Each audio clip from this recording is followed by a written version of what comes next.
BA part third के विद्यार्थियों, मैं सुलोचना सोनी, सह आचार्य, राजकीय महाविद्यालय सुजानगढ़। आज मैं हिंदी साहित्य की जो नियमित कक्षाएं चल रही हैं उसमें प्रगतिवाद के विषय में जानकारी प्रदान करूँगी। इससे पूर्व हमने हिंदी साहित्य के भारतेंदु युग, द्विवेदी युग, छायावादी युग के विषय में जानकारी प्राप्त की है। आज हम प्रगतिवादी काव्य के विषय में जानकारी प्राप्त करेंगे। प्रगतिवादी काव्य का आरंभ लगभग 1936 के आसपास के समय से आरंभ हुआ। प्रगतिवादी काव्य धारा का सूत्रपात हिंदी साहित्य के इतिहास में होने के बाद उसकी जो विशेषताओं में मुख्य विशेषता है कि जीवन शून्य होती हुई व्यक्तिवादी वायवी काव्य धारा की प्रतिक्रिया स्वरूप जो प्रगतिवादी काव्य धारा का उन्मेष हुआ, राष्ट्रीय तथा अंतर्राष्ट्रीय स्तर पर तेजी से बदलती परिस्थितियां भी इसके विकास में सहायक हुई। प्रगतिवादी काव्य चेतना का प्रभाव इतना व्यापक था कि छायावादी काव्य चेतना में पगे पंत तथा निराला जैसे कवि भी इसके प्रभाव से अछूते नहीं रह पाए। कुल मिलाकर ये कहा जा सकता है कि राजनीति में जो साम्यवाद है, साहित्य में वही प्रगतिवाद है। 1938 में प्रगतिशील लेखक संघ का अध्यक्ष रविन्द्रनाथ टैगोर को बनाया गया। तब से प्रगतिवाद का सिलसिला हिंदी में प्रारंभ हो गया और ये प्रगतिवादी साहित्य पूरी तरह मार्क्सवादी चिंतन से प्रभावित है। मार्क्स की स्थापना है कि संसार का विकास भौतिक शक्तियों के परस्पर द्वंद्व से हुआ है। इसके निर्माण तथा विकास में किसी अलौकिक सत्ता का योगदान नहीं है, क्योंकि मार्क्स ने ईश्वर की परिकल्पना का निषेध किया है। मार्क्सवादी चिंतन के अनुसार समाज दो वर्ग में विभाजित है, शोषक और शोषित। किसान तथा मजदूर वर्ग शोषित वर्ग में आते हैं, जबकि जमींदार, सामंत, मिल मालिक, पूंजीपति शोषक वर्ग में। आधुनिक काल में पूंजीवादी अर्थव्यवस्था ने शोषण के चक्र को और अधिक तीव्र गहरा किया है।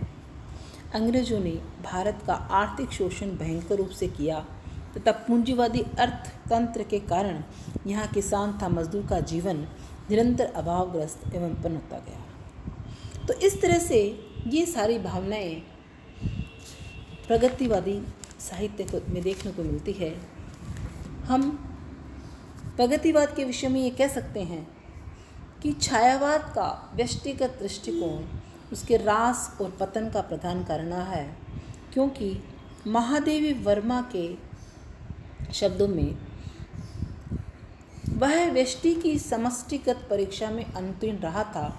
साथ ही पंत के शब्दों में छायावाद के शून्य सूक्ष्म आकाश में अति काल्पनिक उड़ान भरने वाली अथवा रहस्य के निर्जन अदृश्य शिखर पर विराम करने वाली कल्पना को जन जीवन का सच्चा चित्र अंकित करने के लिए एक हरी भरी ठोस जनपूर्ण धरती की आवश्यकता थी। प्रगतिवादी कवि व्यष्टिगत भावना की अवहेलना कर समाज के समष्टिगत स्वरूप को लेकर आगे बढ़ा और उसने अति काल्पनिक उड़ान भरने वाली कल्पना रूपी चिड़िया को एक हरी भरी ठोस जनपूर्ण धरती पर उतार उसे जनजीवन का चित्रण करने को प्रेरित किया। जिस समय छायावाद अपने व्यष्टि की साधना में तन्मय, जगत की वास्तविकता की ओर से आंखें बंद किए हुए आत्मविभोर होकर आगे बढ़ा जा रहा था, उसी जगत की नग्न वास्तविकता, रोटी की राख और क्रांति की आग के लिए प्रगतिवादी आगे आया और उसने झकझोर कर साहित्यकार को एक नवीन समस्या, एक नवीन चेतना का आलोक दिखाया। तो छायावादी सूक्ष्म काल्पनिक भावनाओं और उसकी मनोरम मादक उड़ानों का विरोध कर उन्हें स्थूल जगत की कठोर वास्तविकता के सम्मुख ला खड़ा किया। तथा साहित्यकार को यथार्थ की सपाट भूमि पर उतरने को मजबूर कर दिया। प्रगतिवाद के प्रेरणा स्रोत में मार्क्सवाद, गांधीवाद, फ्रायड प्रमुख है। इनमें प्रगतिवादी सबसे ज़्यादा प्रभावित मार्क्सवाद ने किया है। प्रगतिवाद की प्रवृत्तियाँ इस प्रकार से है। पहली प्रवृत्ति है रूढ़ि विरोध। प्रगतिवादी साहित्यकार को ईश्वर की सत्ता, आत्मा परमात्मा, भाग्यवाद, धर्म, स्वर्ग, नरक आदि पर विश्वास नहीं है। उसकी दृष्टि में मानव ही सर्वोपरि है। प्रगतिवादी कवियों की दृष्टि में मंदिर, मस्जिद, सभी तरह की प्राचीन रूढ़ियाँ व्यर्थ हैं। प्राचीन मर्यादाओं के सहारे जीने वाले प्राणी प्रगतिवाद की दृष्टि से तुच्छ हैं। मिथ्या परंपराओं पर किसी को आर्य अनार्य, किसी को यवन, किसी को ऋण, यहूदी द्रविड़, किसी को शीश, किसी को चरण, मनुज को मनुज में कहना। सामाजिक विषय। प्रगतिवादी कवियों में सामाजिक यथार्थ विसंगतियों के विरुद्ध विद्रोही स्वर है। प्रत्येक युग में यथार्थ की दो शक्तियाँ का द्वंद्व चलता रहता है। ये दो शक्तियाँ हैं, नवीन शक्ति व पुरानी शक्ति। पुरानी शक्तियों में शोषक लोग आते हैं और नवीन शक्तियों में शोषित व गरीब किसान मजदूर होते हैं। नवीन शक्तियाँ पुरानी शक्तियों को मारने की कोशिश करती है, लेकिन पुरानी शक्तियाँ फिर भी उनका शोषण करती रहती हैं। इस तरह पूंजीवादी व्यवस्था का अंत व समाजवादी व्यवस्था का निर्माण कवि चाहता है। वह नस्ल जिसे कहते हैं मानव, कीड़े से आज गई बीती, बुझ जाती तो आश्चर्य न था, हैरत है पर कैसे जीता। पूंजीवाद और शोषकों के प्रति रोष। प्रगतिवाद ने पूंजीवाद का विरोध और शोषक वर्ग की डटकर निंदा की है और इसी निंदा ने कटु होकर घृणा और रोष का रूप धारण कर लिया है। इन कवियों की दृष्टि में शोषक वर्ग पूंजीवादी व्यवस्था को बनाए रखने के लिए जी तोड़ कोशिश करता है। संवेदनशील प्रगतिवादी कवि इन प्रयत्नों का अनुभव करता है, वह उन्हें कुचल देना चाहता है। श्वानों को मिलता दूध वस्त्र, भूखे बालक अकुलाते हैं, माँ की छाती से चिपट ठिठुर जाड़ों की रात बिताते हैं। युवती की लज्जा वसन बेच जब ब्याज चुकाए जाते हैं, मालिक जब तेल फुलेलों पर पानी सा द्रव्य बहाते हैं। समाज के प्रति यथार्थ दृष्टिकोण। जन समूह की आर्थिक विषमता एवं राजनीतिक चेतना से उत्पन्न इस काव्य की प्रवृत्ति सामाजिक यथार्थ का चित्रण करती है। इसके कवि की दृष्टि उच्च समाज के आधार स्तंभ कृषक व मजदूर पर है।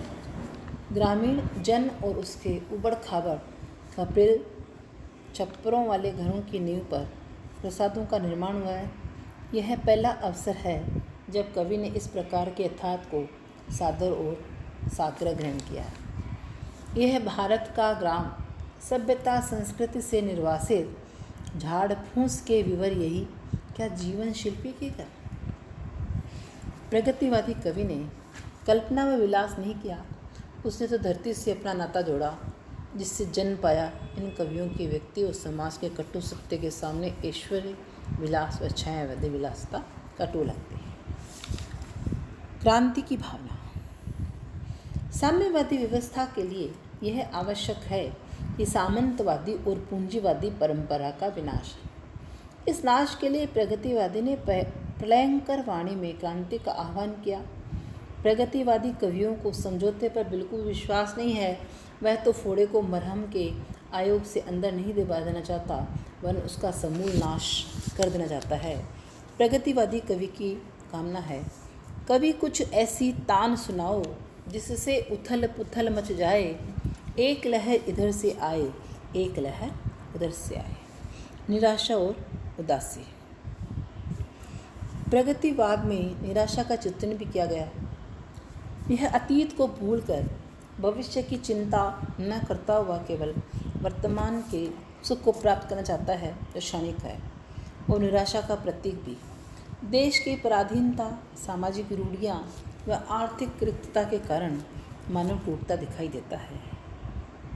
स्नेह निर्जर बह गया, रेत जोतन रह गया। देश प्रेम।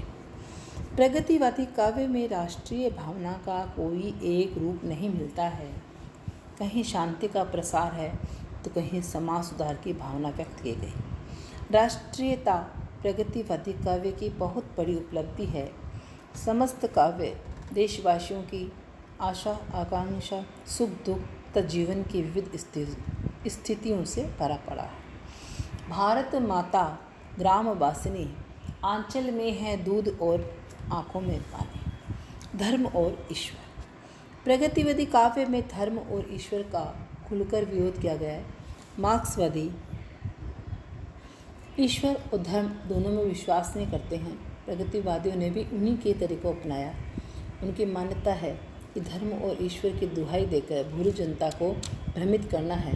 यह विरोध उन मान्यताओं के प्रति है जो रूढ़ियाँ बन गई हैं और समाज जाने अनजाने उन्हें अपनाए चला जा रहा है। कतिपय उदाहरण से ये बात स्पष्ट हो जाती है। कितना खून पिया है तूने, जाती नहीं खुमारी, सुर्ख और लंबी है मैया जीभ तुम्हारी। शोषित का करूँगा। प्रगतिशील कवि ने अपनी खुली आंखों से यह देख लिया था कि पूंजीवादी वैभव सभी कुछ किसानों और मजदूरों पर टिका है। उसकी दृष्टि में शोषण अभिशाप है और उसका निवारण साम्यवादी विचारधाराओं से ही संभव है। आज मजदूर और किसान गरीबी और अमीरी के दो पाटों के बीच पिसते हुए दम तोड़ रहे हैं।